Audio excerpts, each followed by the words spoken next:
To study with ज्ञान प्रकाश। बिहार शिक्षक भर्ती परीक्षा 24 अगस्त सेकेंड पाली का यह क्वेश्चन पेपर है जिसको हम यहाँ पर हल करेंगे। जैसा कि फ्रेंड्स आप लोग जानते हैं, पहली पाली में जो परीक्षा हुई थी और दूसरी पाली में जो परीक्षा हुई, दोनों के क्वेश्चन पेपर को अगर तुलनात्मक दृष्टि से देखा जाए तो पहले पाली का जो क्वेश्चन पेपर है वो थोड़ा सा टफ माना जा रहा है, लेकिन ऑल ओवर अगर देखा जाए तो मतलब मुझे लग रहा है कि ठीक ठाक पेपर दोनों में ही आया था। और जो लोग तैयारी नहीं किए हैं उनके लिए खासी मुश्किल भी हो सकती है। हालांकि कट ऑफ जो है वो कम जाएगी बिकॉज ऑफ सीटें बहुत कम हैं और यहाँ पर जो नियम बदले गए थे कि मतलब नियम आपने देखा होगा कि कम से कम जो सीटें हैं उसका 70 से 80% भरा ही जाएगा और अगर आवेदक कम है तो उसका 75% लिया ही जाएगा, तो कट ऑफ नीचे भी जा सकती है। तो ये सारी चीज़ें हैं। फिलहाल यहाँ पर हम बात करेंगे बिहार शिक्षक भर्ती परीक्षा जो कि 24 अगस्त को हुई थी। तो 24 अगस्त का जो सेकंड शिफ्ट है उसी क्वेश्चन पेपर को यहाँ पर हम डिस्कस करेंगे। तो चलिए शुरू करते हैं। पहला क्वेश्चन है, बिहार मद्य निषेध और उत्पाद शुल्क संशोधन अधिनियम 2022 के अनुसार शराब की ढुलाई करने वाले वाहनों को छोड़ने के लिए जुर्माने के रूप में कितनी बीमित राशि का कितना प्रतिशत देना होगा? तो इसका आंसर था 10%। विकल्प ए इसका करेक्ट है। इसके बाद आगे बढ़ते हैं और जो अगला क्वेश्चन है उसको देखते हैं।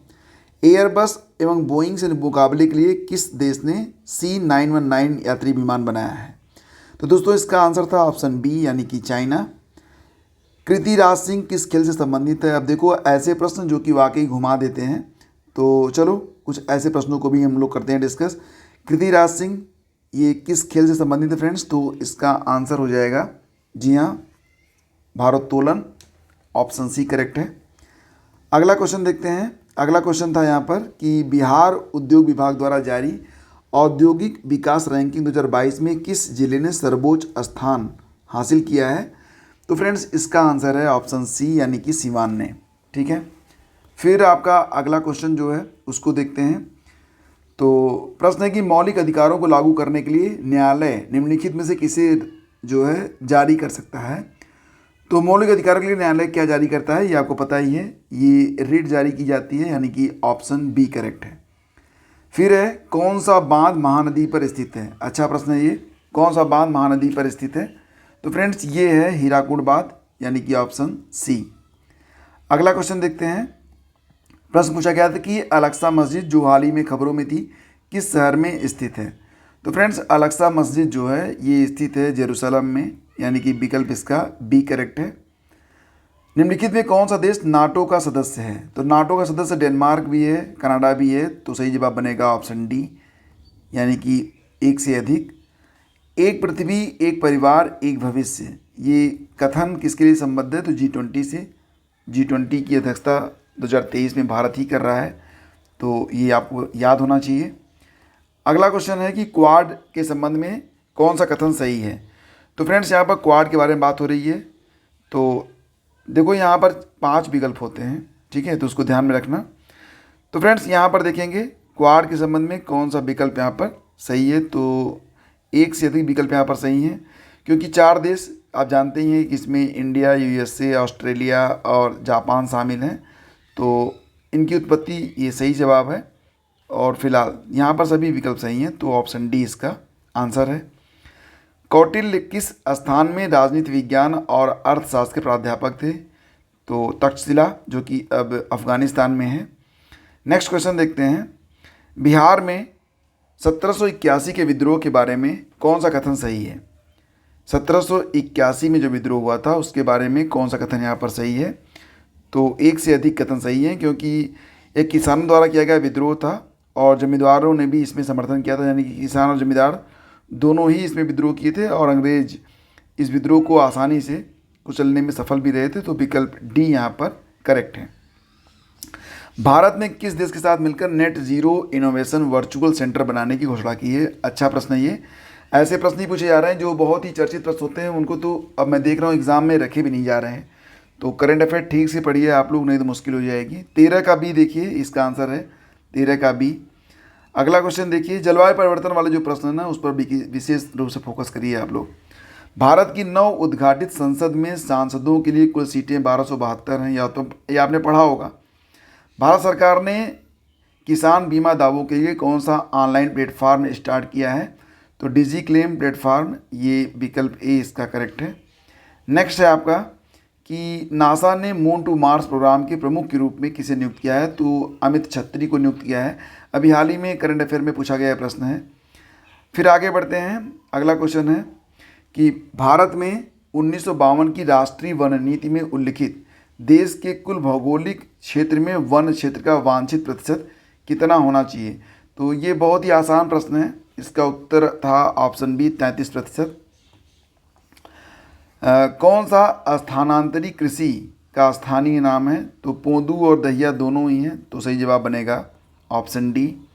नेक्स्ट है आपका फिलहाल जो आंसर है, अमेजन बेसिन में एक बड़े मकान को क्या नाम दिया जाता है जिसकी छत की तिरछी खड़ी ढाल हो? अमेजन बेसिन में एक बड़े मकान को क्या नाम दिया जाता है जिसकी छत की तिरछी खड़ी ढाल हो? इस प्रकार का अगर कोई मकान है तो उसको क्या कहते हैं फ्रेंड्स? तो इसका जो आंसर बनेगा वो बनेगा मलोका कहते हैं उसे। क्या कहते हैं? मलोका। फिर है ऐतिहासिक दक्षिणापथ नामक क्षेत्र का विस्तार। दक्षिणापथ नामक क्षेत्र का विस्तार है कौन सा? तो दोस्तों ये है सतपुड़ा पर्वत श्रेणी से नीलगिरी के मध्य, यही बोला जाता था दक्षिणापथ। ठीक है।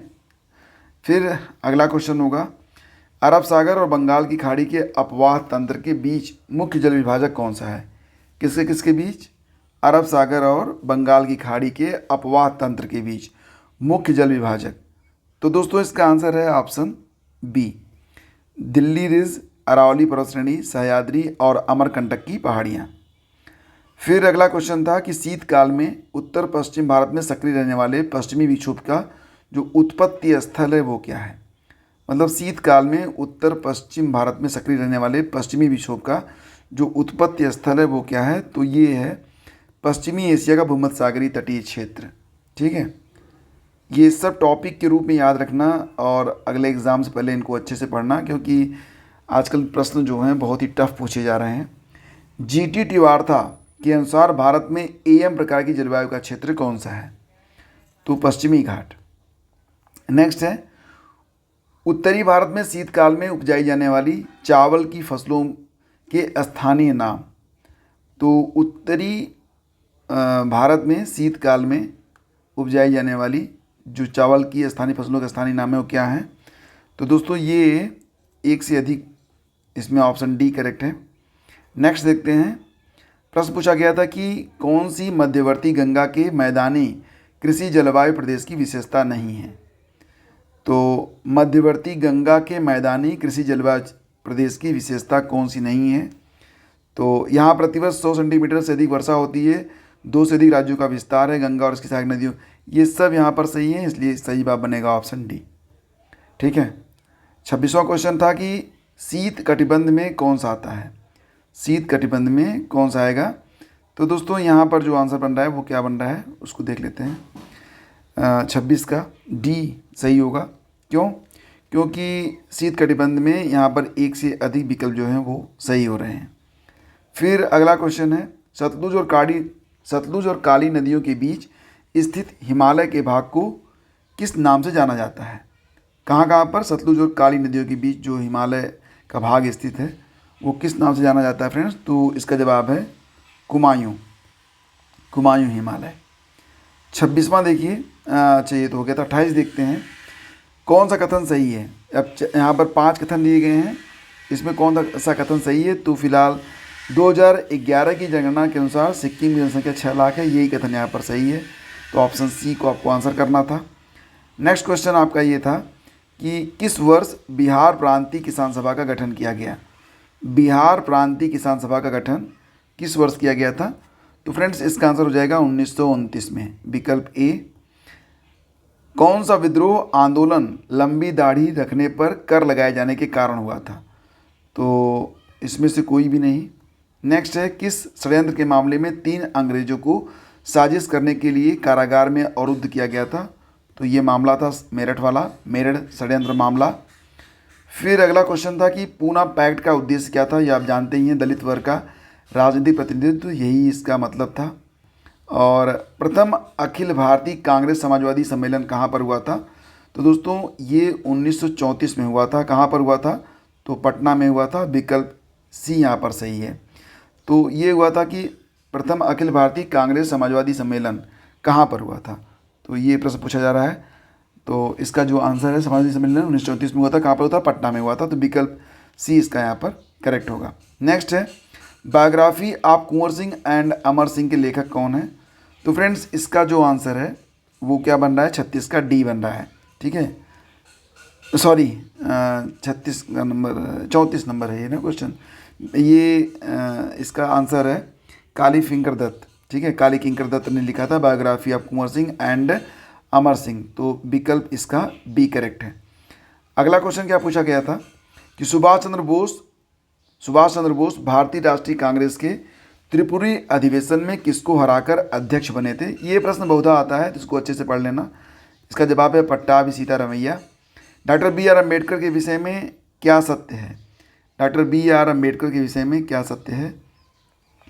1956 में उनका देहांत हो गया था। उन्होंने बहिष्कृत हितकारिणी सभा की स्थापना की थी। मूक नायक का प्रकाशन किया था, यानी कि यहाँ पर सही जवाब ऑप्शन इसका बी करेक्ट होगा। फिर है कौन समाचार पत्र न्यू इंडिया से संबंधित थे या थी? तो न्यू इंडिया का मतलब है कि Annie Besant, option B. Question number 38 पे आ जाइए। भारतीय स्वतंत्रता संघर्ष के दौरान किसने स्वदेश बांधव समिति का गठन किया था? स्वदेश बांधव समिति का गठन 38 नंबर है, सही जवाब इसका बनेगा अश्वनी कुमार दत्त। क्वेश्चन नंबर 39 है कि चंपारण नील आंदोलन के दौरान महात्मा गांधी के साथ कौन था? तो यहाँ पर महादेव देसाई भी थे, नरहरि पारिक भी थे, यानी कि सही जवाब ऑप्शन डी बनेगा। किस तिथि को अगस्त क्रांति 1942 के दौरान निम्नलिखितों ने पटना एवं इसके आसपास की भीड़ पर गोली चलाने का आदेश दिया था? तो ये घटना जो हुई थी वो 9 अगस्त को हुई थी। 9 अगस्त को ये घटना हुई थी। मतलब यहाँ पर जो उत्तर बनेगा वो ऑप्शन ई बनेगा, इसमें से कोई नहीं। अगला क्वेश्चन देखिए, समुद्र पारी भारतीय नागरिकता यानी कि OIC योजना भारत में किस अधिनियम द्वारा प्रारंभ की गई थी? तो दोस्तों यहाँ पर सही जवाब है ऑप्शन ई, उपयुक्त में से कोई नहीं। कौन सा भारत में कठोर जाति व्यवस्था के लोप होने के मुख्य कारण के रूप में जाना जा सकता है? तो दोस्तों यहाँ पर साक्षरता एवं शिक्षा विकास ये भी है। इसके अलावा अगर देखा जाए तो सामाजिक सुधार और आर्थिक विकास, संविधान और इसके आधार, ये सभी कारण यहाँ पर जिम्मेदार हैं, यानी कि विकल्प बनेगा ऑप्शन डी। ठीक है, फिर अगला क्वेश्चन था कि भारत की केंद्रीय सरकार का पंचायती राज मंत्रालय किस वर्ष निर्मित हुआ था? पंचायती राज मंत्रालय कब बना था, ये प्रश्न पूछ रहे हैं यहाँ पर। तो ये कब बना था बताइए? 2004 में बना, यानी कि विकल्प बी। फिर क्वेश्चन नंबर 44 पे आ जाओ। कौन विश्वास करता था कि एक साम्यवादी समाज भविष्य का प्राकृतिक समाज था? तो 44 का आंसर फ्रेंड्स यहाँ पर बनेगा ऑप्शन सी, कार्ल मार्क्स। ठीक है, द सोशल कॉन्ट्रैक्ट नामक पुस्तक के लेखक जीन जैक्स रूसो हैं। ऑप्शन यहाँ पर ए करेक्ट है। निम्नलिखित आंदोलनों में किसका भारतवर्ष के अंतर्गत बहुउद्देशीय परियोजनाओं के विरुद्ध शुभारंभ किया गया था? तो बहुउद्देशीय परियोजनाओं के विरुद्ध शुभारंभ किसका किया गया था फ्रेंड्स? तो सही जवाब है नर्मदा बचाओ आंदोलन। ठीक है, फिर है आपका अगला क्वेश्चन कि कौन सा भारत के संविधान के अंतर्गत मूल कर्तव्य है? तो मूल कर्तव्य के बारे में प्रश्न हो रहा है। अपने बच्चे को शैक्षिक अवसर प्रदान करना, प्राकृतिक पर्यावरण की सुरक्षा करना, देश की, यहाँ ये सभी सही है। तो विकल्प बनेगा यहाँ पर ऑप्शन डी। पाकिस्तान और द पार्टीशन ऑफ इंडिया किसने लिखा था? तो सही जवाब है डॉक्टर बी आर अम्बेडकर ने, डॉक्टर भीमराव रामजी अम्बेडकर ने। विकल्प ए यहाँ पर करेक्ट है। आयरलैंड को ज़बरदस्ती यूनाइटेड किंगडम में कब मिलाया गया था? तो आयरलैंड को 1801 में ज़बरदस्ती मिला लिया गया था यूके में। फिलहाल आयरलैंड तेज़ी से ग्रो कर रहा है। सर्व शिक्षा अभियान किसने प्रारंभ किया? तो सर्व शिक्षा अभियान में जो प्रधानमंत्री थे वो अटल बिहारी वाजपेयी जी थे। ऑप्शन ए करेक्ट है इसका। ठीक है, फिर आ जाइए क्वेश्चन नंबर 51 पे, श्रीलंका कब स्वतंत्र हुआ था? तो फ्रेंड्स श्रीलंका जो है ये 16 अगस्त 1948 को स्वतंत्र हुआ था। 16 अगस्त 1948। तो यहाँ पर सही जवाब है ऑप्शन ए। अन्नपूर्णा योजना राशन कार्ड किसके लिए है? तो वृद्ध और गरीब लोग जो 65 वर्ष से अधिक के हों। तो विकल्प सी यहाँ पर करेक्ट है। फिर देखिए अगला क्वेश्चन होगा, सूची 1 को सूची 2 से सुमेलित कीजिए और सूचियों के नीचे दिए गए कूट से सही उत्तर चुनिए। आंदोलनों के नाम, उनसे संबंधित महत्वपूर्ण केंद्र। तो यहाँ पर आपको ये सुमेल करवाना है। तो चलिए इसको मैच करा लेते हैं, ठीक है। चलो अब देखेंगे यहाँ पर, तो नील के पौधे लगाने वालों का आंदोलन ये चंपारण में हुआ था, ए का 2 सही है। तो यहाँ पर केवल एक ही विकल्प सही दिखाई दे रहा है। खेतिहर सत्याग्रह ये कहाँ पर हुआ था, तो ये खेड़ा में हुआ था, ये भी सही है। कपास मिल मजदूरों का सूर्य सत्याग्रह हुआ था, अहमदाबाद में हुआ था। और असहयोग आंदोलन को बंद करने के लिए जो आंदोलन हुआ था, चौरी चौरा में हुआ था। तो मतलब मिला जुला के यहाँ पर जो विकल्प आपका सही है वो ऑप्शन ए ही है, समझ गए आप। फिर इसके बाद है कि भारत में प्रेस की स्वतंत्रता लोगों को प्राप्त है क्योंकि, तो ये विचारा व्यक्ति की स्वतंत्रता के अधिकार में निहित है। तो विकल्प ए आपका यहाँ पर करेक्ट है।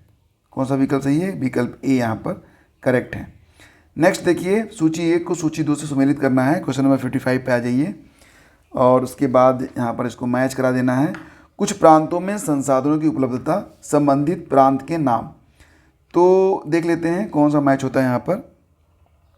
जैसे कि खनिज संसाधनों की संपन्नता परंतु औद्योगिकरण की कमी, ये झारखंड में देखने को मिलता है।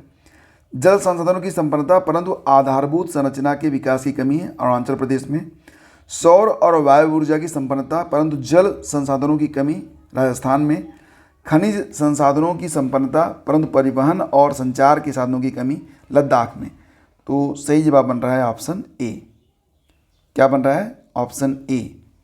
नेक्स्ट देखते हैं, हिमालयन यू नामक औषधि पौधा जो भारत के किन प्रांतों में पाया जाता है। हिमालयन यू नामक जो औषधि पौधा है फ्रेंड्स, ये हिमाचल और अरुणाचल प्रदेश में पाया जाता है, यानी कि जो आपका विकल्प है वो सी यहाँ पर करेक्ट है। क्वेश्चन नंबर 57 पे आ जाइए, श्वसन मूल किस में पाए जाते हैं। तो फ्रेंड्स जो श्वसन मूल होता है ना वो पाया जाता है रणोद्भिद में, यानी कि विकल्प ए यहाँ पर करेक्ट है। कौन सा द्वितीयक प्रदूषक है, तो ओजोन सल्फर डाइऑक्साइड पैन। तो यहाँ पर सही जवाब बी और सी है, यानी कि उत्तर देंगे आप ऑप्शन डी को। पारिस्थितिकी तंत्र में ऊर्जा का प्रवाह का 10% का जो नियम था वो किसने दिया था, तो ये नियम लिंडमैन ने दिया था, यानी कि विकल्प सी करेक्ट है। भारत में उष्णकटिबंधीय वर्षावन कहाँ पर पाए जाते हैं। उष्णकटिबंधीय वर्षावन के बारे में बात हो रही है, तो ये केरल में भी हैं और कर्नाटक में भी हैं। तो विकल्प ए और सी करेक्ट है, यानी कि सही जवाब देंगे आप ऑप्शन डी।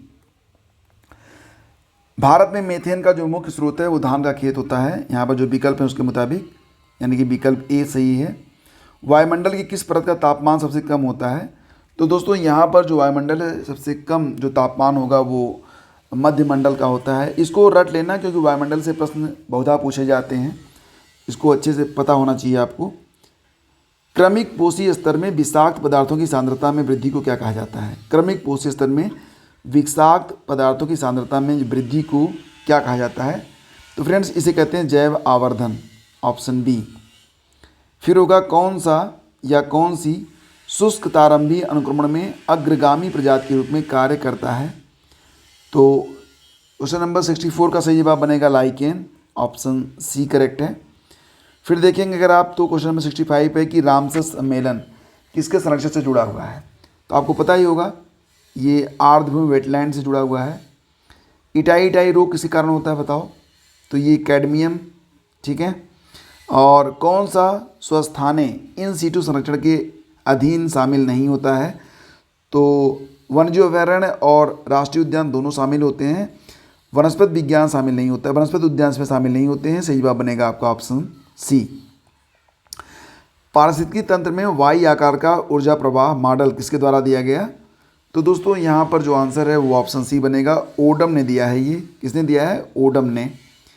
इसके बाद है क्वेश्चन नंबर 69, सल्फर डाइऑक्साइड प्रदूषण सूचित करता है या सूचित होता है किसके द्वारा। तो दोस्तों ये लाइकेन इसको सूचित करता है, विकल्प ए। सलीम अली पक्षी अभयारण्य ये कहाँ पर स्थित है, ठीक है। तो ये फ्रेंड्स गोवा में आपको मिलेगा, गोवा में।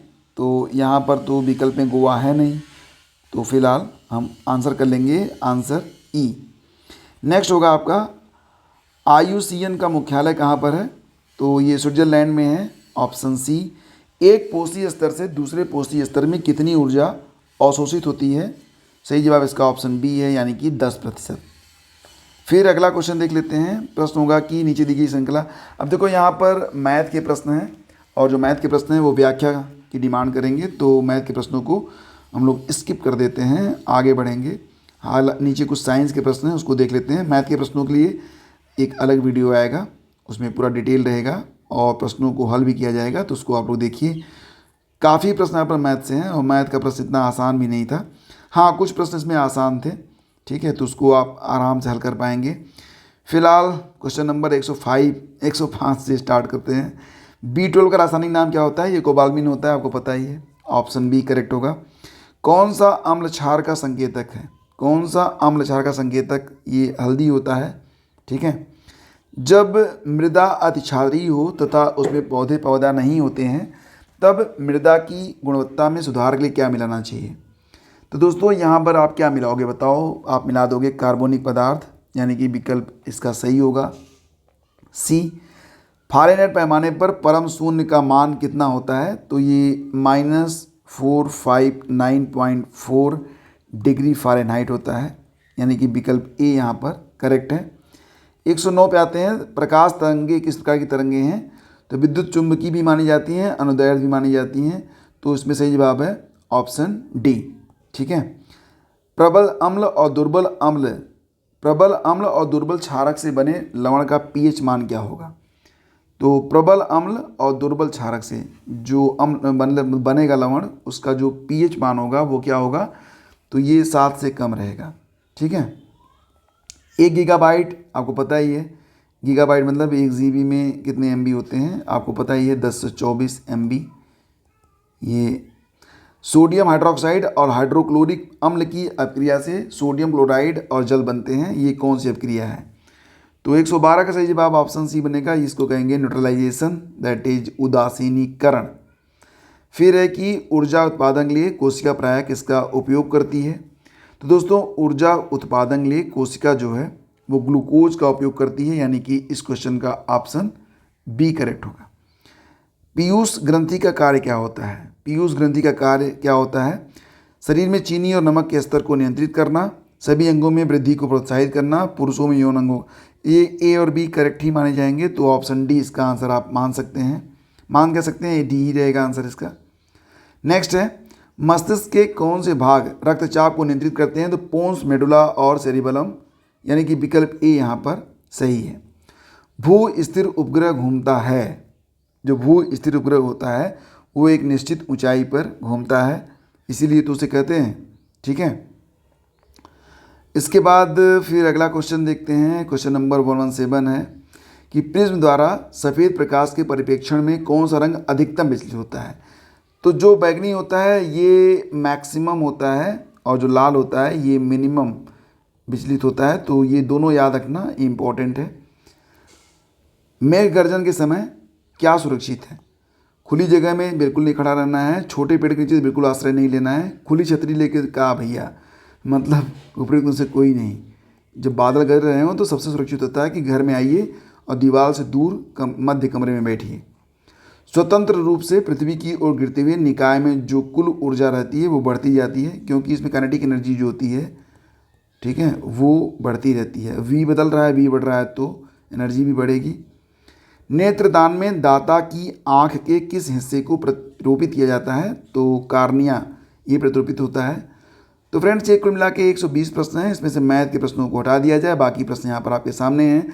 मैथ के लिए एक अलग वीडियो अपलोड होगा अगर आप कहेंगे तो, अदरवाइज आंसर की मैं टेलीग्राम चैनल पर डाल दूंगा, वहाँ से जाके आप चेक कर लेना। जो आगामी परीक्षाएं होंगी उसके लिए आप सभी को बेस्ट ऑफ लक।